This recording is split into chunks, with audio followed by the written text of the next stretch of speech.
Puji Tuhan, Shalom. Selamat berjumpa kembali dalam Renungan Sejenak pada hari ini. Renungan Sejenak hari ini saya ambil dari kitab Kejadian pasal 3 ayat 1 sampai dengan ayatnya yang ke-7 mengenai 3 sumber dosa. Kalau kita memperhatikan bagaimana dosa bisa menguasai dan meruntuhkan iman seseorang, terutama Hawa dengan Adam, kita melihat mengenai arti dosa. Dosa dalam bahasa Ibrani adalah kata yang artinya menyimpang dari sasaran. Kalau dalam bahasa Yunaninya adalah hamartia, artinya juga sama, yaitu menyimpang dari sasaran. Ada 3 simbol dosa atau sumber dosa yang menjerat manusia, sehingga manusia bisa jatuh dalam dosa dan menyebabkan iman manusia itu menjadi runtuh. Yang pertama adalah sumber dosa yang melampaui kita, yaitu dari setan. Kejadian 3 ayat 1 sampai 5, di situ dikatakan begini. Adapun ular ialah yang paling cerdik dari segala binatang di darat yang dijadikan oleh Tuhan Allah. Ular itu berkata kepada perempuan itu, "Tentulah Allah berfirman, semua pohon dalam taman ini jangan kamu makan buahnya, bukan?" Lalu sahut perempuan itu kepada ular itu, "Buah pohon-pohonan dalam taman ini boleh kami makan. Tetapi tentang buah pohon yang ada di tengah-tengah taman, Allah berfirman, jangan kamu makan, ataupun raba buah itu nanti kamu mati." Tetapi ular itu berkata kepada perempuan itu, "Sekali-kali kamu tidak akan mati. Tetapi Allah mengetahui bahwa pada waktu kamu memakannya, matamu akan terbuka dan kamu akan menjadi seperti Allah, tahu tentang yang baik dan yang jahat." Jadi setan adalah penggoda terbesar bagi manusia, atau sumber dosa terbesar bagi manusia. Hawa jatuh dalam dosa karena digoda oleh setan. Dengan cara apa? Setan memutarbalikkan firman Tuhan. Setan menambah dan mengurangi firman Tuhan. Tuhan berkata, "Pada waktu engkau raba dan makan buah itu, kamu pasti mati." Tetapi setan berkata kepada Hawa, "Sekali-kali kamu tidak akan mati.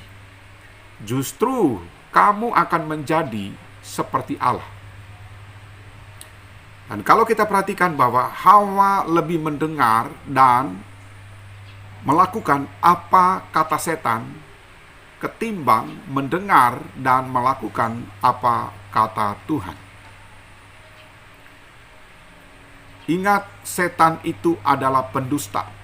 Dia adalah pembohong. Yesus mengatakan dalam Yohanes 8 ayat 44, di situ dikatakan bahwa sebab setan adalah pendusta dan bapa segala dusta. Simbol dosa yang kedua atau sumber dosa yang kedua, yaitu ada dosa dari dalam kita, yaitu dari keinginan mata, keinginan daging, dan keangkuhan hidup. Kalau kita perhatikan ayat 6 dari Kejadian pasal 3 ini, di situ dikatakan begini. Perempuan itu melihat bahwa buah pohon itu baik untuk dimakan dan sedap kelihatannya. Lagi pula pohon itu menarik hati karena memberi pengertian. Lalu ia mengambil dari buahnya dan dimakannya, dan diberikannya juga kepada suaminya yang bersama-sama dengan dia, dan suaminya pun memakannya. Ada orang mengatakan begini, dari mana datangnya cinta? Dari mata turun ke hati. Setelah Hawa mendengar godaan setan tadi, Hawa melihat atau memandang buah yang dilarang oleh Tuhan. Dikatakan buah itu sangat menarik hatinya, sehingga timbul keinginan dalam hatinya untuk memetik dan memakan buah tersebut. Kalau kita perhatikan 1 Petrus 2 ayat 11, dikatakan begini, saudara-saudaraku yang kekasih, aku menasihati kamu, supaya sebagai pendatang dan perantau, kamu menjauhkan diri dari keinginan-keinginan daging yang berjuang melawan jiwamu. Lalu Paulus juga mengatakan dalam Galatia 5 ayat 16, selanjutnya ayat 19-21, maksudku ialah hiduplah oleh roh, maka kamu tidak akan menuruti keinginan daging. Jadi orang-orang yang mengikuti keinginan roh, dia pasti tidak akan mengikuti keinginan daging. Tetapi sebaliknya, orang-orang yang mengikuti keinginan daging berarti dia tidak mengikuti keinginan roh. Paulus membuat daftar tentang keinginan daging itu seperti apa saja. Ayat 19 di situ dia katakan begini, perbuatan daging telah nyata, yaitu percabulan, kecemaran, hawa nafsu, penyembahan berhala, sihir, perseteruan, perselisihan, iri hati, amarah, kepentingan diri sendiri, percideraan, roh pemecah, kedengkian, kemabukan, pesta pora, dan sebagainya.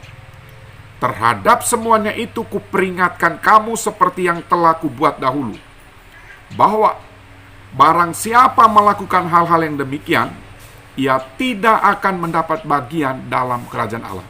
Ini penekanan yang luar biasa. Barang siapa yang melakukan daftar keinginan daging tadi, ia tidak mendapat bagian dalam kerajaan Allah. Lalu Paulus juga berkata dalam Roma pasal 8 ayat 6 dikatakan begini, karena keinginan daging adalah maut, ya, tetapi keinginan roh adalah hidup dan damai sejahtera. Kemudian simbol dosa yang ketiga atau sumber dosa yang ketiga adalah dosa dari sekitar kita, yaitu keinginan duniawi. Keinginan duniawi ini adalah daya tarik atau daya pikat duniawi yang membuat kita tergoda sehingga kita jatuh dalam dosa. Ada banyak sekali tawaran-tawaran duniawi di sekitar kita yang menarik hati kita, menarik keinginan kita supaya kita melakukan dosa.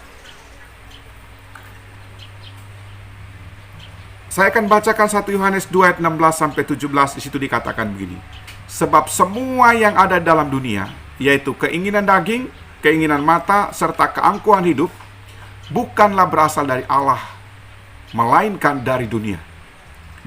Dan dunia ini sedang lenyap dengan keinginannya, tetapi orang yang melakukan kehendak Allah tetap hidup selama-lamanya. Demikian renungan sejenak yang saya sampaikan pada kesempatan ini. Mari kita berdoa. Tuhan, berkati saudara-saudaraku yang menonton dan mendengar renungan sejenak ini. Biarlah semuanya dijamah oleh Roh Kudus, dituntun oleh Roh Kudus, sehingga semuanya hidup di dalam kekudusan seperti apa yang dikehendaki oleh Tuhan.